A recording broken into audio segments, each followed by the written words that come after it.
আজকে আমরা যাচ্ছিলাম একটু ঘুরতে দুজন মিলে। আজকে প্রথমবার আমি যাব সাউথ সিটি মল। এর আগে না আমি কখনো সাউথ সিটি মল যাইনি জানো। তো আজকে বরকে বলেছিলাম, আর আমাদের কিছু জনের সাথে দেখা করার ছিল, সেই জন্য বড় রাজি হয়ে গেল যে চলো অমনি তোমাকে ঘুরিয়েও আনবো আর দেখাও করে আসবে। তো নববর্ষর জন্য এখানটা খুব সুন্দর করে সাজিয়েছিল, এটা 3rd ফ্লোরে মনে হচ্ছে। আমার অতটা মনে নেই, ঘুরে বেরিয়ে দেখতে দেখতেই সময় কেটে গেছিলো। যাই হোক, আমার তো বেশ ভালো লেগেছে। এর আগে আমি ব্যাঙ্গালোরে গিয়ে ফিনিক্স মল ঘুরেছিলাম। ফিনিক্স মলটা যদিও অনেকটাই বড়, আর সাউথ সিটি মলটা তো অতটাও বড় না, কিন্তু তারপরেও বেশ ভালো লাগছিল। সব থেকে পছন্দের জায়গা তো আমার বরের ছিল ফুড কোর্ট, কারণ আমরা দুজনে যেহেতু খেতে ভালোবাসি তাই আমরা চলে গেছিলাম ফুড কোর্টেই।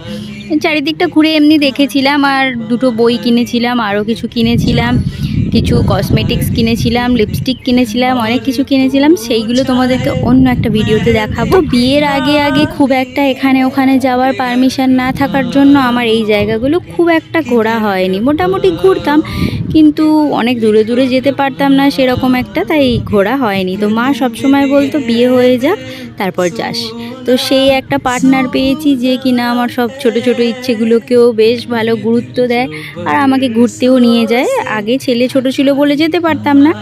যাই হোক, এখানে বর বলছিল আমি তোমার ভিডিও বানিয়ে দিচ্ছি, আমাকে মিষ্টি খাইও। তো বেরিয়ে আমরা আবার মোমোর দোকান থেকে বাড়ির জন্য কিছু মোমো নিয়েছিলাম, আর আমাদেরও একটু খিদে পেয়ে গেছিলো। ফুড কোর্টে আমরা তেমন কিছু একটা খাইনি, তাই জন্য এখান থেকে একটু মোমো নিয়েছিলাম, ওই ফ্রায়েড মোমো।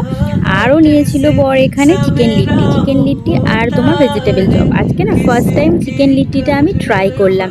চিকেন লিট্টিটা যে অসাধারণ খেতে ছিল সেটা আগে বুঝতেই পারিনি জানো। তো এই যে দেখো, আমি দিয়ে দিলাম। এদের সাথে তো ভিডিও বানানো হয়নি, এগুলো আমার খুব কাছের বন্ধু বান্ধব, তো ওদের সাথেই দেখা করতে আমি গিয়েছিলাম সাউথ সিটি মলে, তাই ছবিগুলোই দিয়ে। আজকের দিনটা আমরা ভীষণই মজা করে কাটিয়েছি, ভীষণ আনন্দ হয়েছে। এইভাবেই হাসি মজা করে আমার দিনগুলো কেটে যাক। ব্যাস, সবাই ভালো থেকো, টাটা।